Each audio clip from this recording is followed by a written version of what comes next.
Assalomu alaykum azizlar. Xo'sh, oxirgi videomizda, videomizni davomida aytayotgan ekansizlarki, bu o'yinni tekin versiyasini topib berishingizni yoki o'sha tekin versiyasini yuklab olish hamda o'sha versiya bo'yicha o'yinni noldan boshlashni o'rgatmoqchi so'rayotgan ekansizlar. Xo'p, mana bu bizning videomiz shunga atalgan bo'ladi. Buning uchun nima qilamiz? Agio Story o'yinini yuklab olish uchun istalgan turdagi bir Telegram ilovasiga kiramiz. Masalan, mendagi Aka Telegram ilovasi bor. Xo'p, endi mana shu Aka Telegram ilovasi, umuman farqi yo'q, qanday Telegram ilovaga kiramiz va o'sha yerda qidirib ko'ramiz. Keyin mana bu yerda qidiradigan joyda bor. Mana ko'rib turishingiz mumkin. Bir qancha Play Market original o'sha balo-battarlar chiqadi.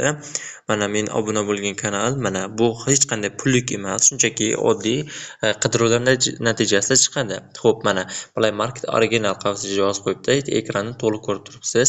Bu yerda nima qilamiz? Mana bu yerdagi mana 3 ta nuqtani bosamiz. 3 ta nuqtani bosganimizdan so'ng qidiruv tugmasini bosib, bu yerda yozamiz AGOF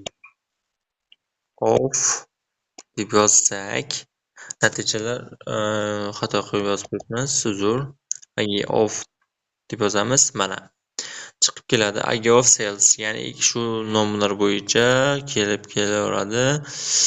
Qidiramiz, yana qidiramiz. Mana AGOF History. Xo'p, Agio History deb nomi kelib chiqadi. Agio History 2. Xo'p, Android versiyasi 5+. Agarda kimningdir telefoni agar 5+ versiyani ko'tara olmaydigan bo'lsa, endi hammani telefoni har xil. Shuning uchun to'g'ri tushungan holda yanada yuqoriroq o'tkazib boraveramiz. Natijada xo'sh, hozir chiqib qoladi. 5+ emas, ya'ni versiyasi 5+ emas, balki 4 mi? Shunaqa hozir boshrog'ida bo'ladi bular. Deyarli ikkalasida farqi yo'q, faqatgina mana ko'rib turishingiz mumkin bo'ladiki, mana bu o'yin ilovani o'zi bo'ladi. Bu 4 bo'ladi adashmasam. Xo'sh, mana shunday versiyada yuklab olishingizni, telefoningiz ko'taradigan turini yuklab olishingizni tavsiya beraman. Videomiz mana shundan iborat edi.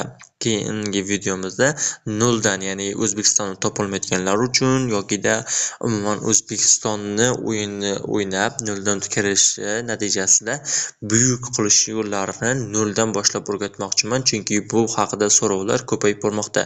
Xo'p, yaqinda bizning obunachilarimiz 100 tadan oshishini ham ta'kidlab o'tmoqchiman. Barchangiz uchun rahmat. Bizga obuna bo'ling va ko'proq va tezroq rivojlanishimiz uchun bizga qo'ldan kelguncha yordam berasiz degan umiddamiz. Bu uchun layklar, podpiska va shunga o'xshash nimalarnidir ko'paytirasizlar degan umiddaman. Rahmat hammaga.